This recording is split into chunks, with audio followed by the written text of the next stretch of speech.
চট্টগ্রামে আদালতের বারান্দায় রাখা হত্যা, মাদক চোরাচালান ও বিস্ফোরণ সহ বিভিন্ন মামলার ১,৯১১টি নথি বা ডকেট গায়েব হয়ে গেছে। এ নিয়ে মহানগরীর কোতোয়ালি থানায় সাধারণ ডায়েরি বা জিডি করেছেন মহানগর দায়রা জজ আদালতের পাবলিক প্রসিকিউটর মোহাম্মদ মফিজুল হক ভূঁইয়া। তিনি জানান, মূল নথি নয়, আদালতের বারান্দা থেকে মামলার ডকেট হারিয়ে গেছে। মূল নথি আদালতে আছে, তাই এতে বিচারিক কাজে কোনো সমস্যা হচ্ছে না। অবকাশকালীন ছুটির সময়ে এসব ডকেট সরিয়েছে বলে অভিযোগ করেন তিনি। জিডিতে উল্লেখ করা হয়েছে, চট্টগ্রাম মহানগর পিপি কার্যালয়ে ২৮ থেকে ৩০টি আদালতের কেস ডকেট রক্ষিত ছিল। পিপি কার্যালয়ে জায়গা স্বল্পতার কারণে ২০২৩ সালের ২৪ এপ্রিল থেকে সামনের বারান্দায় প্লাস্টিকের বস্তায় পলিথিনে মোড়ানো অবস্থায় রাখা ছিল নথিগুলো। আদালতের অবকাশকালীন ছুটিতে ১৩ ডিসেম্বর থেকে ৩১ ডিসেম্বরের মধ্যে নথিগুলো গায়েব হয়েছে।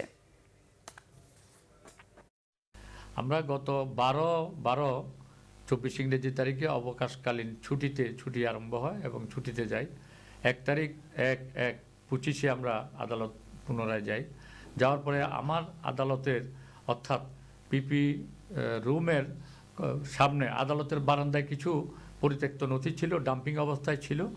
তা আমি খোঁজ নিয়ে দেখেছি এই নথিগুলো নাকি ১৫ সালের আগের নথি।